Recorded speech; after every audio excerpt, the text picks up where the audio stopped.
Good evening students, welcome back to my channel. तो students, आज मैं लेकर आया हूँ आपके लिए इवोल्यूशन चैप्टर से जो मोस्ट इंपोर्टेंट क्वेश्चन है, कई बार पूछा गया है, इस बार भी आने के 100% चांसेस हैं। और ये प्रश्न हमारा लेमार्कवाद तथा डार्विनवाद पर जो है वो टिप्पणी लिखिए या फिर पूरा लॉन्ग क्वेश्चन आएगा इसका, ये कि लेमार्कवाद और डार्विनवाद को विस्तार से समझाइए, या नव लेमार्कवाद या नव डार्विनवाद क्या होता है इसको समझाइए। कई तरीके से क्वेश्चन ये पूछा जाता है, किसी भी तरीके से पूछे, अगर वो लेमार्कवाद या डार्विनवाद की बात कर रहा है तो आपको यही प्रश्न जो है, आपको जो मैं समझाने जा रहा हूं आपको इसी तरीके से आपको वहां पर कॉपी पे लिखना होगा। ठीक है, तो चलिए, क्या है लेमार्कवाद, क्या है यहाँ पर लेमार्कवाद, यानी कि जो फ्रांसीसी वैज्ञानिक थे जीन बैप्टिस्ट डी लेमार्क, इन्होंने जो है ना जैव विकास को समझाने के लिए अपने बहुत सारे मतलब मत दिए, अपने अपनी थ्योरीज दी, सिद्धांत दिए, जिसको हमने नाम दिया। और सबसे पहला सिद्धांत इन्हीं का जैव विकास का। डार्विन तो बाद में आए थे, पहले लेमार्क ने अपना सबसे पहला सिद्धांत दिए जैव विकास के संबंध में, और उसको कहा गया लेमार्कवाद का सिद्धांत। ठीक है, या इसको एक नाम और दिया गया था, उसको कहा गया था उपार्जित लक्षणों की वंशागति का सिद्धांत। और ये सिद्धांत जो थे, उनकी एक बुक पब्लिश हुई थी 1809 में, उसका नाम था यहाँ पर फिलोसॉफी जूलॉजिक। इस बुक में जो है ना इनके सिद्धांत जो है वो छपे थे, प्रकाशित हुए थे। और इन्होंने मतलब जो है ना, इनका जो सिद्धांत था वो उसकी 4 मूल धारणाएं थी, उसके 4 जो है वो बेसिक कंसेप्ट थे, 4 उनके। ठीक है, कौन कौन सी थी वो धारणाएं? सबसे पहला था यहाँ पर आकार में बड़े होने की प्रवृत्ति। फिर दूसरा था यहाँ पर वातावरण का सीधा प्रभाव। तीसरा उनकी धारणा थी अंगों के उपयोग एंड उपयोग और अनुपयोग का सीधा प्रभाव। ठीक है, या चौथा था उनका उपार्जित लक्षणों की वंशागति। तो हम वन बाई वन करके यहाँ पर डिस्कस करेंगे इसके बारे में। सबसे पहले हम बात करते हैं यहाँ पर आकार में बड़े होने की प्रवृत्ति। इसमें इन्होंने क्या कहा? इन्होंने कहा कि जो इंटरनल वाइटल फोर्स जो होता है हमारे अंदर, ठीक है, उसके फलस्वरूप जो है, जो अंग है हमारे बॉडी के, या जो हमारी बॉडी है पूरी, वो आकार में बढ़ती है, साइज में बढ़ती है। और ये प्रक्रिया निरंतर चलती रहती है, ये सदैव चलती रहती है, आकार में बढ़ती रहती है। हर जीव का शरीर जो है आकार में बढ़ता रहता है समय के अनुसार। ठीक है, ये इन्होंने इसमें कहा। फिर उन्होंने कहा कि वातावरण का सीधा प्रभाव। दूसरे उसमें इन्होंने जो धारणा थी इनकी, वो थी वातावरण के सीधे प्रभाव में, यानी कि इन्होंने ये कहा इसमें कि जो जीव वातावरण में रहते हैं उन पर वातावरण का सीधा प्रभाव पड़ता है, जिसके कारण उनके जो स्वभाव है, उनका जो मतलब जो है संरचना है, उसमें परिवर्तन आते हैं। और ये परिवर्तन पौधों में, जंतुओं में, दोनों में देखे जाते हैं। पौधों में मतलब जो है ना एकदम डायरेक्टली मतलब जो है ना ये प्रभाव पड़ता है पौधों पर, लेकिन जंतुओं पर जो है इनडायरेक्टली प्रभाव पड़ता है। अब इसके बाद जो है फिर उन्होंने कहा अंगों के उपयोग एवं अनुपयोग का प्रभाव। तो यहाँ पर क्या है कि जब वातावरण का सीधा प्रभाव पड़ता है, ठीक है, उसके बाद क्या होता है कि कुछ मतलब जो जीवधारी हैं अपने अंगों का कुछ ज्यादा उपयोग करते हैं और कुछ अपने अंगों का उपयोग कम करते हैं। तो जब अंगों का ज्यादा उपयोग किया जाता है तो वो अंग ज्यादा विकसित होता है, और जिन अंगों का उपयोग कम किया जाता है वो कम विकसित होता है। तो हम जिस अंग का ज्यादा प्रयोग करते हैं वो ज्यादा विकसित होता है, और जिस अंग का हम उपयोग कम करते हैं वो कम विकसित होता है। तो बहुत सारे ऐसे हमारे अंग हैं जिसका हमने यूज करना बंद कर दिया और धीरे धीरे करके वो लुप्त होता चला गया, या फिर आज अवशेष के रूप में हमें देखने को मिलता है। ठीक है, जैसे अभी हम बात करें यहाँ पर, जैसे मनुष्य में पहले बताते कि मतलब पूंछ हुआ करती थी, क्योंकि पुच्छ कशेरुकाएं हमें मिलती हैं। तो जब मनुष्य में पूंछ का कोई काम नहीं रहा तो धीरे धीरे करके उसका उपयोग बंद कर दिया और वो विलुप्त हो गई। लेकिन आज भी मतलब जो है जो कशेरुक दंड है उसमें पुच्छ कशेरुकाएं हमें मिलती हैं। ठीक है, तो ये था अंगों के उपयोग एवं अनुपयोग का प्रभाव। अब इसके बाद में उपार्जित लक्षणों की वंशागति। तो देखेंगे यहाँ पर जो वातावरण के सीधे प्रभाव से और अंगों के उपयोग एवं अनुपयोग के प्रभाव से कुछ परिवर्तन जो है वो मतलब जो है ना जीवों में आ जाते हैं, और वो परिवर्तन जो है जो जीवों में आ जाते हैं वो कहलाते हैं उपार्जित लक्षण। ठीक है, और उपार्जित लक्षण जो होते हैं वो एक पीढ़ी से दूसरी पीढ़ी में वंशागत होते हैं, जिससे कि नई जातियों का उद्भव होता है, यानी नई जातियों की उत्पत्ति होती है। ठीक है, इसको बोलते हैं यहाँ पर स्पेशिएशन, यानी कि नई जातियों की उत्पत्ति। तो उपार्जित लक्षण, ठीक है, वो पीढ़ी दर पीढ़ी वंशागत होते रहते हैं और इस तरीके से नई जाति बन जाती है, ये इन्होंने इसमें कहा। तो लेमार्क ने अपने थ्योरीज के, अपने सिद्धांतों के पक्ष में यहाँ पर 2 एविडेंस दिए, 2 प्रमाण दिए, जैसे कि जिराफ का उदाहरण और सांपों का उदाहरण। जिराफ का उदाहरण की अगर बात करें यहाँ पर, ये उदाहरण जो है इन्होंने, जो अंगों के उपयोग और अनुपयोग हैं दोनों मतलब वही उदाहरण है। तो इन्होंने जिराफ का उदाहरण दिया अंगों के अधिक उपयोग का। ठीक है, जब अंगों का हम अधिक उपयोग करते हैं तो वो कैसे विकसित होता है। और सांपों का उदाहरण दिया जब अंगों का हम उपयोग कम करते हैं या बिल्कुल करना बंद कर देते हैं, तो मतलब जो है ना उनमें क्या चेंजेस आते हैं और कैसे वो विलुप्त हो जाते हैं।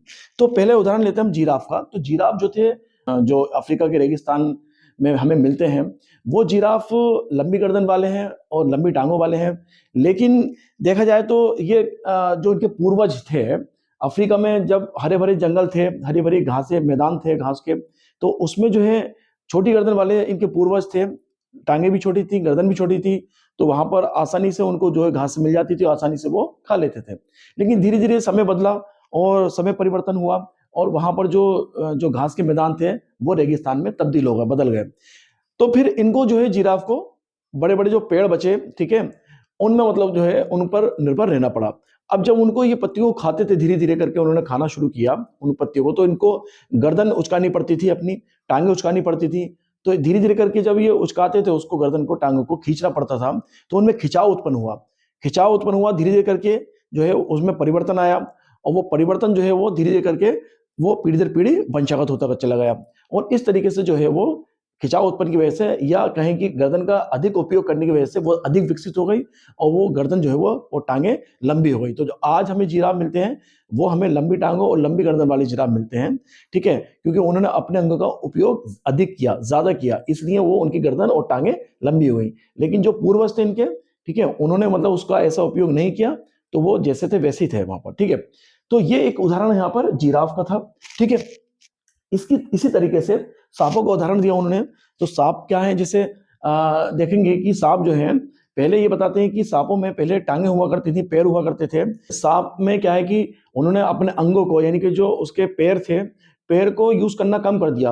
एक्चुअल में होता क्या था कि जब सांपों के पैर हुआ करते थे, जब वो सांप किसी झाड़ियों में जा रहे होते थे या अपने बिलों में अपने अंदर एंटर करते थे, तब वहां पर उनके जो पैर थे वो उनको जो है बहुत ज्यादा दिक्कत होती है, कहीं कहीं फंस जाते थे झाड़ियों में और उनको जो प्रीडेटर है वो उनको खा जाते थे।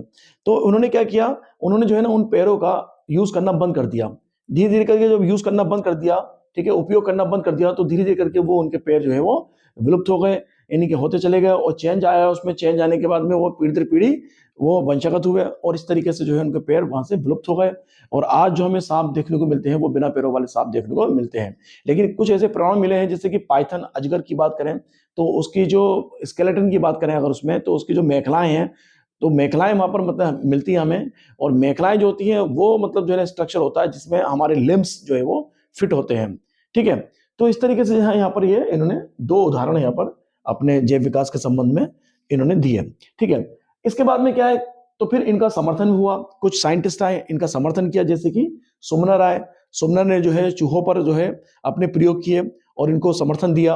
इसी तरीके से कैमरर आए, कैमरर ने जो है सैलेमेंडर को मतलब जो है ना कुछ ताप की जगह पर रखा उसको, तो उसको मतलब जो है ना प्रयोग किया उस पर और उसको सिद्ध किया, इनको समर्थन दिया। ऐसी मैकडूगल आए, मैकडूगल ने भी जो है चूहों पर मतलब जो है ना अपने प्रयोग किए और इनके जो सिद्धांत थे उसको फेवर किया, समर्थन दिया। लेकिन इसके बाद में देखें कुछ आलोचक भी थे इनके, जैसे कि वीजमान। वीजमान इनके बहुत बड़े आलोचक थे और वीजमान ने एक प्रयोग किया और इनकी थ्योरी को जो है वो डिस्कार्ड किया या निरस्त किया। तो वीजमान ने क्या किया, वीजमान ने करीब 21 पीढ़ियों तक चूहों की पूंछ तक उसकी पूंछ काटते रहे, लेकिन उन्होंने फाइनली ये देखा कि 21 पीढ़ी के बाद भी जो चूहे पैदा हो रहे हैं वो पूंछ वाले पैदा हो रहे हैं। उनकी पूंछ में जरा सी भी कोई कमी नहीं आई, ना वो छोटी हुई ना बड़ी हुई, और लगातार पूंछ वाले चूहे ही पैदा हो रहे थे। जबकि लेमार्क के अनुसार यह था कि जब हम पूंछ काट रहे हैं तो वो धीरे धीरे करके अगली पीढ़ी में वो चेंजेस आ जाते, परिवर्तन हो जाते और वो बिना पूंछ वाले चूहे पैदा होते। तो ऐसा नहीं हुआ, तो ये वीजमान ने अपने करके दिखाया था। इसके बाद में और भी मतलब कई ऐसे प्रमाण दिए जो मतलब जो है ना इनकी थ्योरी को, इनके सिद्धांत को जो है वो गलत सिद्ध करते हैं। जैसे कि दिया गया कि पहलवान का बच्चा पहलवान नहीं होता, क्योंकि अगर इनके अनुसार देखा जाए तो पहलवान जो होता है तो उसका बच्चे भी पहलवान होने चाहिए। या फिर लोहार जो होता है वो उसकी मसल्स बड़ी टाइट होती हैं, तो उसके बच्चे ऐसे लोहार के बच्चे लोहार जैसे पैदा नहीं होते, मसल्स टाइट नहीं होती उनकी, ठीक है। ऐसे एक एग्जांपल और दिया, जैसे सदियों से जो है ना जो लेडीज हैं वो अपने कान छिदवा रही हैं, नाक छिदवाती आई हैं, लेकिन आज तक कभी ये नहीं हुआ कि कोई भी बच्ची, कोई भी लड़की जो है वो कान छिदे हुए उसके हों जब पैदा हुई हो वो, ठीक है। तो कान छिदी वाली या नाक छिदी वाली बच्ची कोई आज तक पैदा ऐसा नहीं हुई, ठीक है। तो कई ऐसे प्रमाण दिए गए जो इनकी थ्योरी को गलत सिद्ध करते हैं, ठीक है। लेकिन इनके जो है समर्थन में भी काफी मतलब प्रयोग किए गए, ठीक है। लेमार्क को समर्थन दिया। तो वीजमान ने जो है यहाँ पर अपनी एक थ्योरी दी जिसको कहा जर्म प्लाज्म थ्योरी, ठीक है। और इसके बाद नव लेमार्कवाद की बात करेंगे यहाँ पर हम। तो नव लेमार्कवाद एक मुलर साइंटिस्ट थे, मुलर ने जो है ना उनको दिया नव लेमार्कवाद को। यहाँ पर वीजमान ने भी मतलब जो है ना अपने सिद्धांत के अनुसार जो है ना नव लेमार्कवाद को जो है ना सपोर्ट किया। इनके अनुसार क्या था कि जो परिवर्तन हमारे गुणसूत्र या जो जीन्स में परिवर्तन होते हैं वो परिवर्तन ही आगे वंशगत होते हैं। ठीक है, तो इन्होंने बताया कि हमारे शरीर में बहुत सारे केमिकल चेंजेस की वजह से क्या होता है कि चेंजेस आ जाते हैं और हमारे जो जर्म प्लाज्म है उसमें परिवर्तन आ जाता है। ठीक है, तो जब जर्म प्लाज्म में परिवर्तन हो जाता है तो वही परिवर्तन जो है वो वंशगत होते हैं, अदरवाइज कोई से परिवर्तन वंशगत नहीं होते हैं। तो कहने का मतलब यहाँ पर यह है कि वही परिवर्तन, वही चेंजेस अगली पीढ़ी में वंशगत होंगे जो जर्म प्लाज्म में हुए हो या जो उनके जीन्स में हुए हो, जो गुणसूत्र में हुए हो। ठीक है, वही परिवर्तन जो है वो आगे अगली पीढ़ी में वंशगत होंगे। ठीक है, तो यहां पर इसको कहते हैं हम यहाँ पर नव लेमार्कवाद। ठीक है, तो चलिए हम अब ये नव लेमार्कवाद हुआ। तो चलिए बच्चों अब हम बात करते हैं यहाँ पर डार्विनवाद की, यानी कि चार्ल्स डार्विन की। तो चार्ल्स डार्विन जो थे एक महान वैज्ञानिक थे। ठीक है, और इन्होंने जो अपने सिद्धांतों की व्याख्या जो की थी वो अपनी किताब जो नाम था उसका ओरिजिन ऑफ स्पीशीज, जो 1859 में जो है पब्लिश हुई थी उसमें की थी। ठीक है, तो जो सिद्धांत थे उनकी व्याख्या इन्होंने कैसे की, यहाँ पर ये सिद्धांत की बात करेंगे यहाँ पर। जैसे कि सबसे पहला सिद्धांत दिया था उन्होंने जीवों में संतान उत्पत्ति की प्रचुर क्षमता। ठीक है, तो संतान देखिए प्रत्येक जीव में ये मतलब एबिलिटी होती है, नेचर ने एबिलिटी दी है कि वो ज्यादा संतान जो है ना उत्पन्न कर सके। तो हर जीव में संतान उत्पत्ति की जो प्रचुर क्षमता होती है। आप देखते हैं मतलब जो है ना जो छोटे छोटे जंतु होते हैं उनमें तो और ज्यादा होती है। ठीक है, क्योंकि उनमें सर्वाइवल चांसेस कम होते हैं। जैसे एक सीपी की बात कर लें तो सीपी जो होती है एक अपने जीवन काल में करोड़ों अंडे देती है, लेकिन सभी से मतलब जो है सीपी नहीं बनती। क्यों? क्योंकि उनमें कुछ प्रेडेटर्स होते हैं वो उसको खा जाते हैं और इस तरीके से उनकी पॉपुलेशन जो है वो मेंटेन रहती है। तो ऐसे ही हालांकि इनमें मतलब जो है ना संतान उत्पत्ति की प्रचुर क्षमता होती है, अपार क्षमता होती है, लेकिन ये इनकी पॉपुलेशन फिर भी एक निश्चित मतलब जो है ना रहती है। ठीक है, वो पॉपुलेशन जो है वो एक निश्चित साइज उसका रहता है पॉपुलेशन का। ठीक है, अच्छा दूसरा क्या है फिर इनका जीवन संघर्ष, यानी कि हर जीव जो है ना वो जीवन संघर्ष करता है जिंदा रहने के लिए, जीवित रहने के लिए। और जो संघर्ष में सफल होता है वही जिंदा रहता है और जो सफल नहीं होता वो नष्ट हो जाता है। और जो सफल होता है नेचर उसी को जो है वो चयन करती है, सेलेक्ट करती है उसको नेचर, इसको बोलते हैं नेचुरल सिलेक्शन। ठीक है, तो जो संघर्ष है, संघर्ष जो है सजातीय भी होता है, यानी कि दो जातियों के मतलब सजाती का मतलब है एक ही जाति के जो सदस्य हैं उनके बीच में भी संघर्ष चलता है। और अंतर जातीय भी होता है, यानी कि अलग अलग जातियों के बीच के जो सदस्य हैं उनके बीच में भी संघर्ष चलता है। कुछ वातावरणीय भी मतलब जो है ना संघर्ष होता है, जो हम वातावरण जो हमें प्रभाव करता है तो उससे भी हम संघर्ष करते हैं। तो ये संघर्ष निरंतर चलता रहता है और ये जीवन की प्रक्रिया है। संघर्ष मतलब जो है ना चलता रहता है।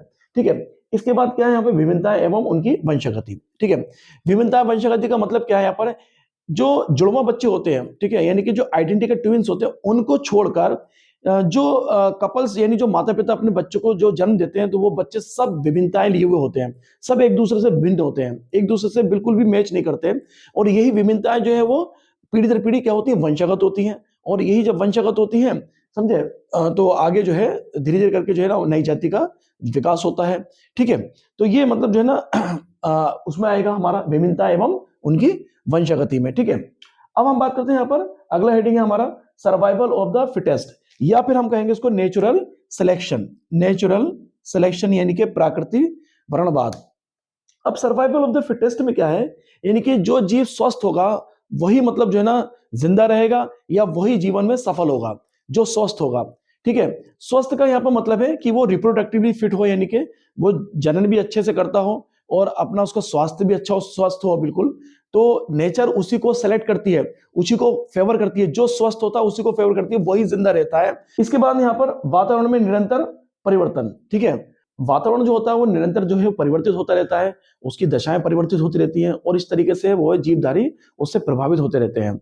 और जब ये जीवधारी प्रभावित होते हैं तो उसमें जो है परिवर्तन भी आते हैं फिर, और परिवर्तन जो है फिर ये आगे वंशगत होते हैं। ठीक है, तो यहाँ पर जो प्रभावित होते हैं जीवधारी, अगर जो जीवधारी वातावरण जो परिवर्तन हुआ है वातावरण में उसके अनुकूल हो जाते हैं तो वो सर्वाइव करते हैं। जो उसके अनुकूल नहीं हो पाते, जो उसके एडेप्टेड नहीं हो पाते, अनुकूल नहीं हो पाते, तो वो नष्ट हो जाते हैं।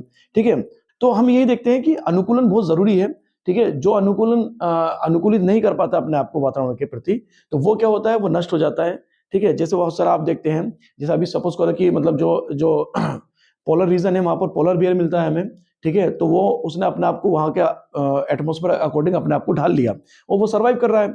लेकिन अगर कोई और दूसरा कोई एनिमल जाएगा वहां पर तो वो एकदम सर्वाइव नहीं कर पाएगा।